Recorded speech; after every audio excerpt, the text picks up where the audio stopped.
customers. I don't think any person who said that would have been shot down or would have had no psychological safety. So I think the realities of 2025 now bring a deeper lens to this whole thing around psychological safety. And I would actually say go back to the outdated practices of 5 years ago, where there was more comfort about raising issues. So I wanted to bring a slight change to that. Interesting side on it. This is the beauty of these sessions, is that we come from all different angles. Now, Felipe, you are in the in the heart and the face of business. You're on the HR, so you know everything about people. What's your take on this aspect of the changing landscape of psychological safety in the workplace?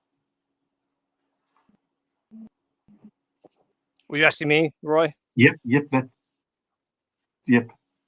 Oh, I just want to make sure. So yeah, yes, that is something that is so important. I mean, any leader that has been leading by fear is somebody who does not understand psychological safety. And that is something that too many leaders think that they have to have a level of fear. They need to have a level of respect. And when you give somebody that psychological safety, which one of the easiest ways to do that is by giving them trust. I'm a true believer, and I used to think that I was maybe a little naive, but now in my elder years, I've realized that no, I think I was wiser than naive, because I always believe that people have my trust to lose when I meet you. It's yours, and if you lose it, it's because you did something, versus you have to earn my trust. I'm not going to trust you until you earn it. And I understand that some people have had experiences in life that have tarnished that ability to trust. That's a different situation.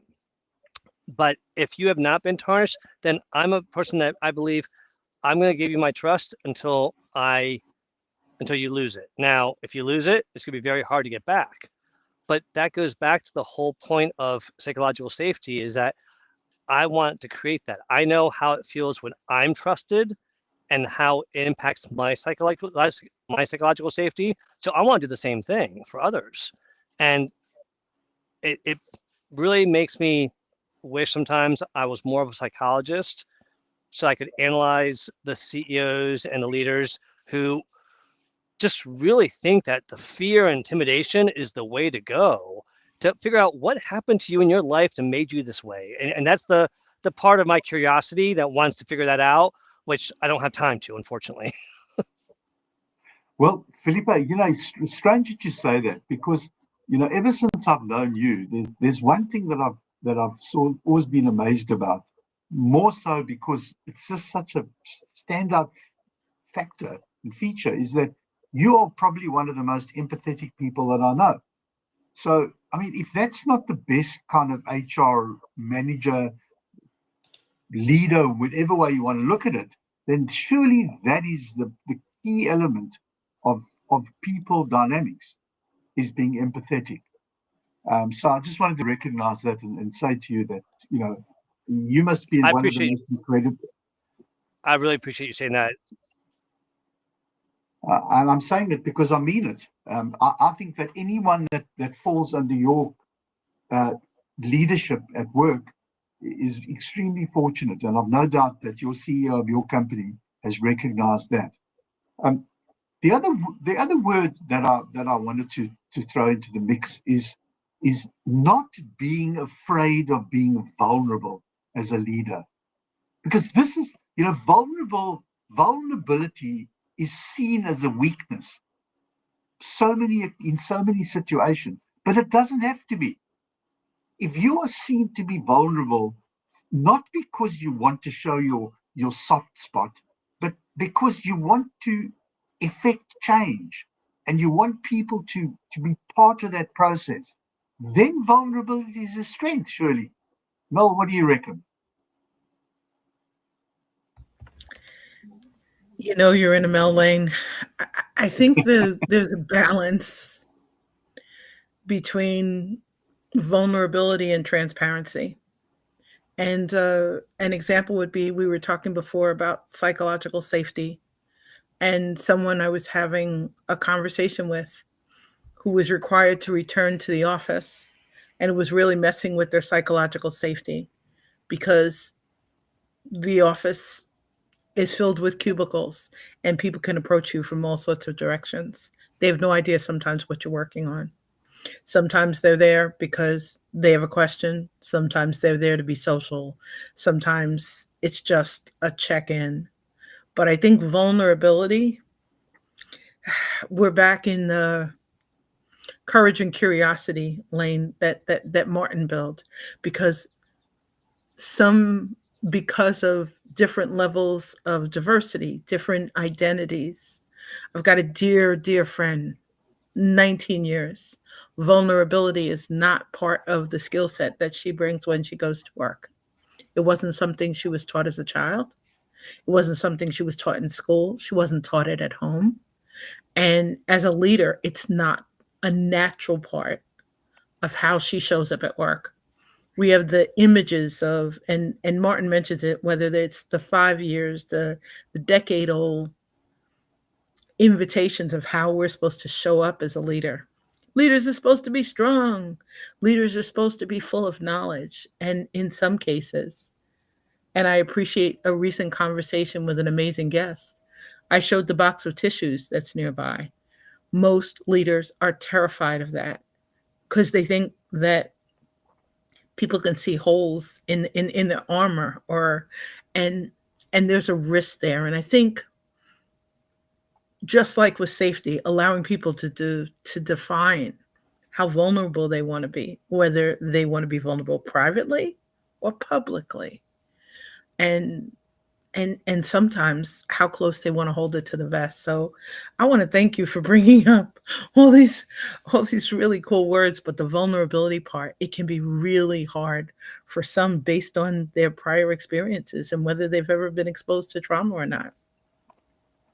Absolute pleasure. You know, this is the thing about these sessions is you got to have some starting points, and that's why I try and do a bit of research on certain words because I think the words lead to learnings and sharing of experiences. So that's where I'm coming from. Martin, let's hear from you on this aspect. I'm going to bring a different track to this because I think the realities of today are important. Brashness, in many ways, has become a new form of vulnerability. If you ever go on Instagram, my feed at the moment is all of these bros with these videos. We're doing this, we're doing that. It could be somebody running on a treadmill, then they're crying because they're deep in thought, and there's all of these kind of fake emotions. And great when it's going well, and when it's not, we're tough. We're dealing with our emotions, and it's important to push through that facade of vulnerability. Is sometimes when you go, you know what, I made a mistake, or I'm actually finding this project really tough. It's bringing back memories of another hard project. So I think vulnerability is somebody being prepared to say, not so much it might be I'm not okay, but more, I'm finding this hard. I might need a bit of guidance here. I think more of that authentic vulnerability than what you may see through algorithms and the brashness, the fake tears. And I think maybe some younger ones who may be spending more time on social media, what is actual vulnerability? What is being authentically vulnerable rather than just what's seen on the wall today? Absolutely. Thank you so much for that. Felipe, what's your take on the of leadership vulnerability? This is such an important topic here that you're right. A lot of people see it as a weakness showing vulnerability. And I've seen great leaders who are very transparent in business, but not vulnerable about themselves as an individual. And I've seen others that do both. But for me, what changed my mind, and I'll be very honest, is until it impacted me, I really didn't understand the power and the value of being vulnerable, because when I've shared my story before of a car accident, I started having anxiety after that. Didn't know what was happening to me. I gotta say, times like that, thank God for social media, because I was hearing leaders out there sharing their story. I was hearing celebrities like Ryan Reynolds and Kate, I forget her last name, and then you have Prince Harry, just a number of people that have been open about their mental health. That gave me courage to not be afraid to talk about it. That gave me courage to share it with my staff, because I felt like if listening to these other people share the story gave me courage, maybe my story can give other people courage. And when leaders think that way, boy, do people let down their guard. They realize, okay, you're a human being like me. Oh my gosh, you have. I always thought you were all leaders are always confident. They never have issues. They never have anxiety. They never doubt themselves. Oh crap, they do it all the time. They're just better at hiding it. And I think that that's something that a strong leader is going to recognize. That a weak leader is going to say, "Oh, you're a loser," or you're sad, or you're pitiful because you're showing that. The last thing I'll say is this: every time a leader says to me, "Well, emotions don't belong in the workplace," I'll say, "Really?" Oh no, they say workplace or in business. I said, "Really?" Because look at every commercial on TV. They're targeting the human emotions to get you to buy something. When you're marketing, you're targeting human emotions half the time. So don't tell me that human emotions are not part of business. And if you don't welcome into the workplace, you're not open-minded enough to be a leader in this workplace, in my personal opinion. I know that sounds very harsh, but I'm very passionate about it, because I've seen leaders who do it well and others that do it poorly. So it's one of those things where recognize it and open your mind to it, because then it won't be that barrier that you're always battling against in the workplace. Wow. Well, let me say this, that you've opened up something which is absolutely incredible, because so few people talk about this aspect of this courage when vulnerability is seen in so many instances as a weakness. I'm going to revert back to Martin on this. I mean, this is an area of his around courage, as you know. We've heard him talk about. I'd love you to talk to what Filippo. So that there's a risk and there's a reward. I'm going to highlight the risk first, which is part-time courage. There's those moments where everybody kind of agrees and there's a trust. What happens next determines whether there is real trust, vulnerability. People can be courageous and say, you know what, I'm struggling today, or opening up saying, I'm actually grappling with depression, and would you mind not shouting at me in a meeting? Something like that will take courage, and the person, no, you need to come into work. You see, what happens next determines whether there is genuine courage, there is genuine empathy, care for mental health, or a bit like the American company I was talking about before. I'm not going to Sydney Sweeney. The whole campaign is it we value diversity, equity, inclusion, sense of belonging, or no, there's no criticism at this company. We all do what the boss says. It's part-time courage, or it's genuine courage and empathy. I think it's either or in many cases. Thank you so much for adding into that. So another aspect that I wanted to mix was the aspect we're talking about unlearning these outdated. I'm of the belief that a leader that is proactive in this process of of letting go of the outdated practices, needs to create some sort of feedback loop from the people in his organization. This is that it's not about what I say and what you say. It's about what people say.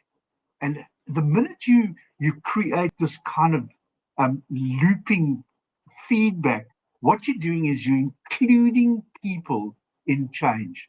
And when you include people in change, they buy into it because they're part of the change rather than being told about the change.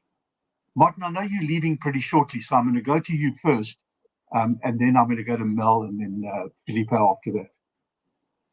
So I'm going to be brave here that at the moment I lower back and can't spend too much time in front of a computer, so that's why I sometimes leave early.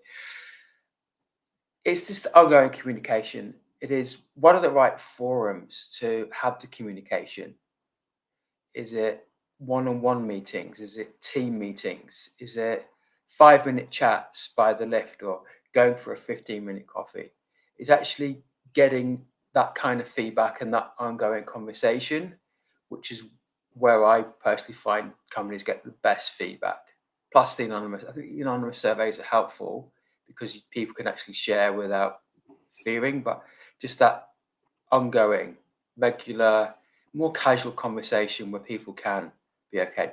I've got to go, everybody, but you take care.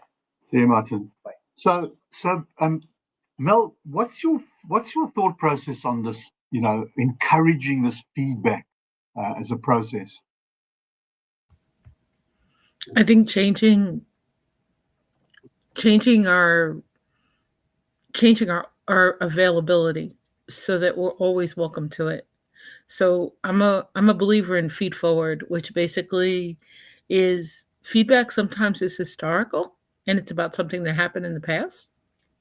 And I love encouraging feed forward, meaning some sort of change, innovation, comment that's kind of tied to a goal, whether it's an individual goal, a shared goal, an organizational goal. And I'm really appreciative to have a growing team that's really transparent. When something's not working, we create an opportunity for the conversation.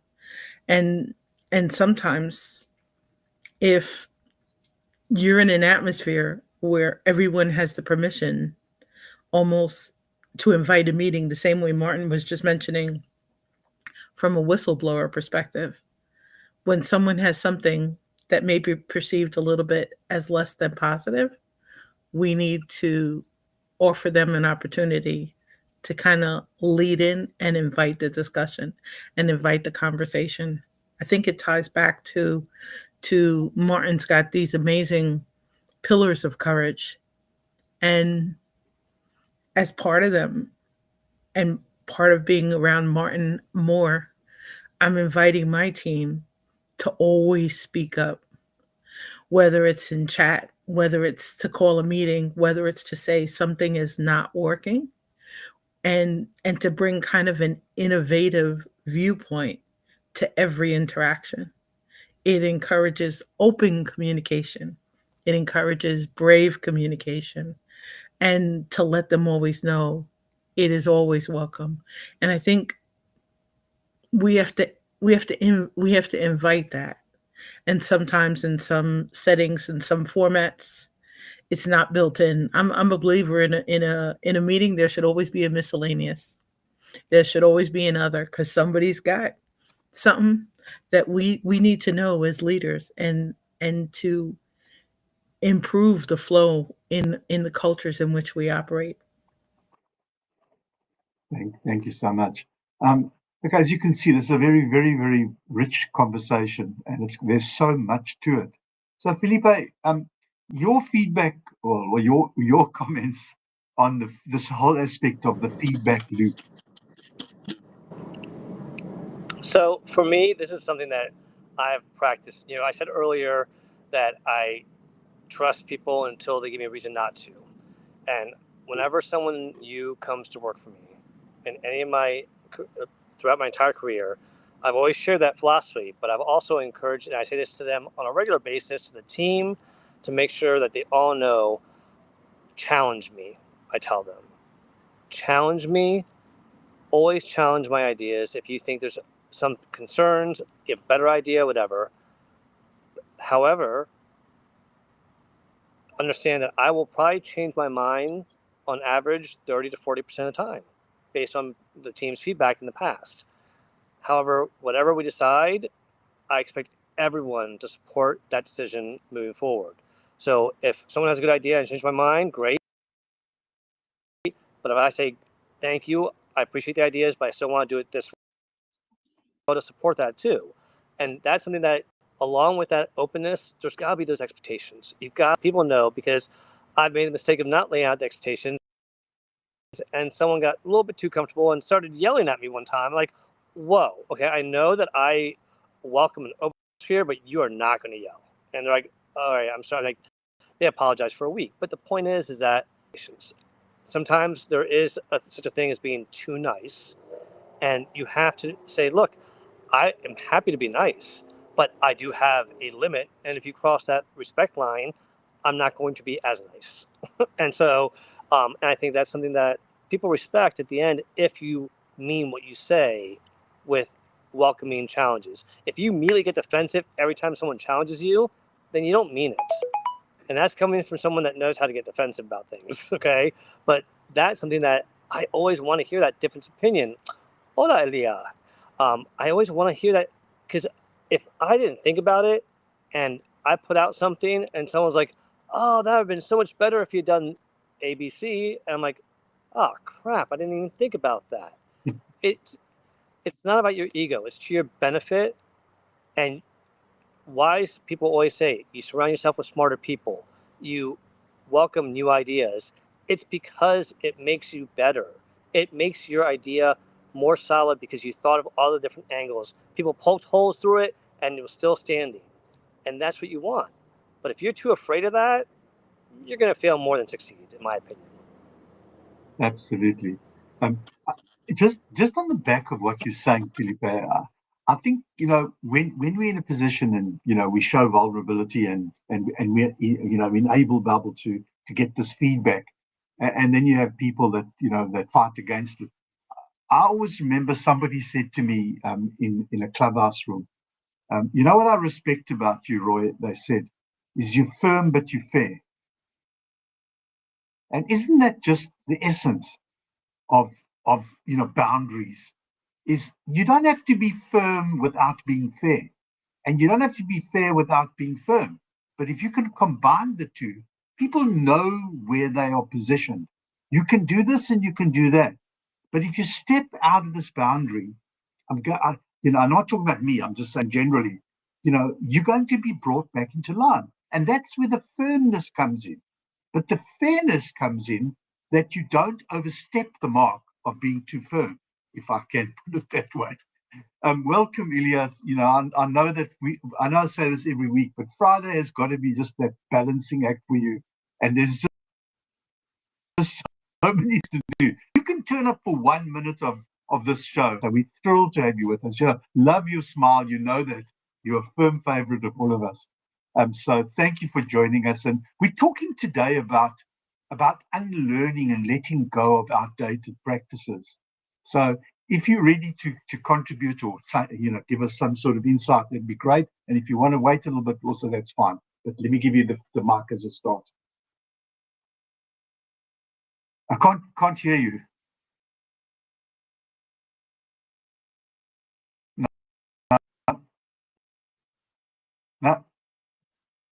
No, can't hear. Nope.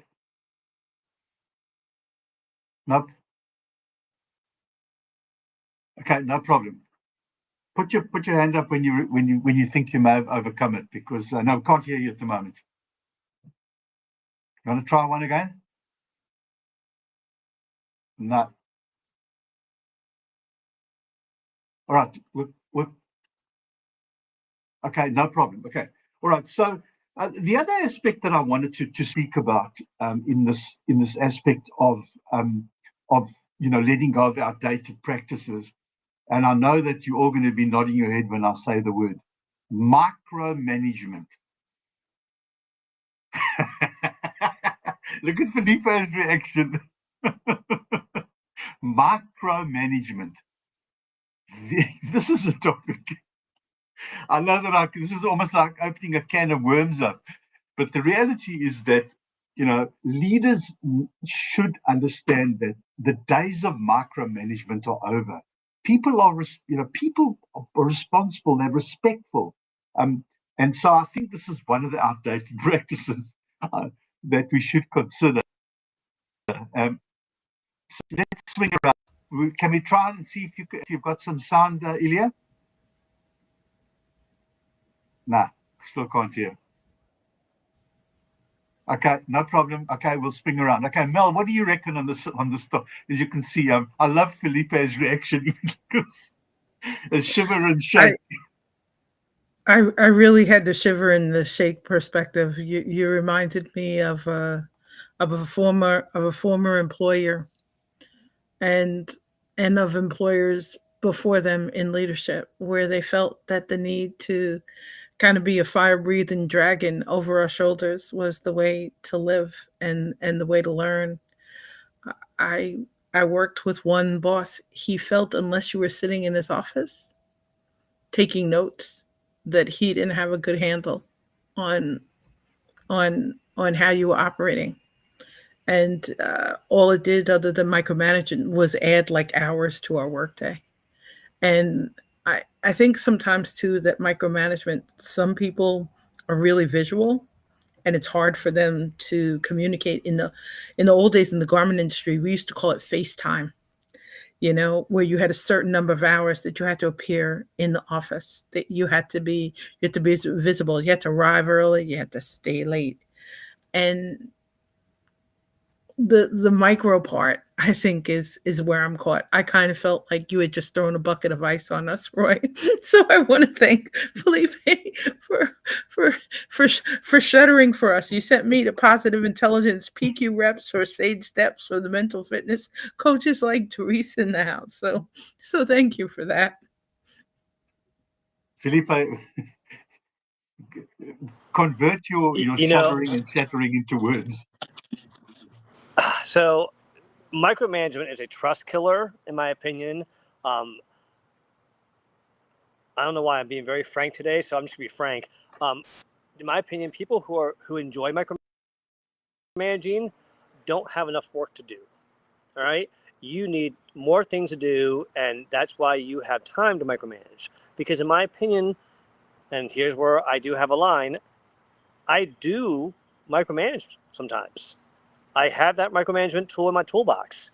But let me tell you this, I tell my staff all the time, if you do your work and you meet my expectations and you meet your deadlines and things are, guess what? I'm going to leave you. I don't care if you work in the park, in my office, I don't care. But if you are not making those things and it becomes a problem, I'm going to start micromanaging you. And guess what? You're not going to like that. And I definitely don't like that. And I don't have time for it. And you don't have time for it. So be aware that it's in your hands to have this trust and freedom. It's kind of like, and I think because honestly, when I've been micromanaged and are seeing people micromanaged, the ratio of mistakes that person makes increases significantly.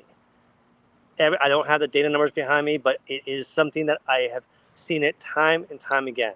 People get nervous, they overthink, they worry, and they end up making a mistake because someone's watching over them. And I mean literally somebody watching over them, not thinking that they are. So for me, I've seen so many people use it the wrong way.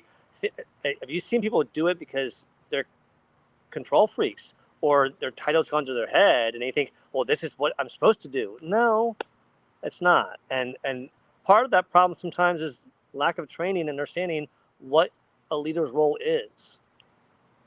Absolutely. Ilya, are you speakable? No, still can't Can you guys hear hear you. me now? Yes, now we can hear you. Yay! I moved buttons. It's so happy. I'm so happy. Even if we have 3 minutes left, I was struggling with the computer. The computer started getting updates. I have a second computer, and now the microphone. But finally, no. I'm so happy that I could actually even have 3 minutes. And listening to you for the past 10, I can relate so much, and I find, I agree with what Melanie was mentioning, what Felipe was saying. The micromanager, and it's simply the reflection of the insecurities of a person in a power position. Unfortunately, it's not about the employee. It's about the person leading a team, one person. Even when the years of experience provides the opportunity to guide others that are coming behind this leader, understanding. And I've seen it many times. I saw it recently, when the insecurity of a person in a position of power undermined not only those who were below, but also around. What is it? Is it ambition, or is it truly bringing the benefit to the organization, or a personal benefit?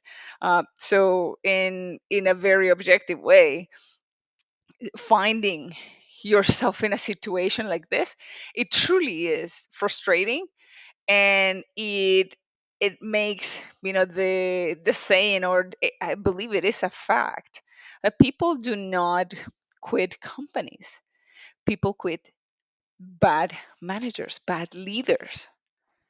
You'll know that you're not being either guided, supported, or listened and validated, your skills, your experience, and what you bring to the table, because you are making someone else insecure, that they are going to look, unfortunately, and again, is in the leader's position, in the leader's perception, of when young, talented professionals are under their umbrella, and they see that they are outstanding, instead of seeing as a strength overall of the team and the organization. They see, like, this guy is going to take my job, so I'm going to make either the person miserable.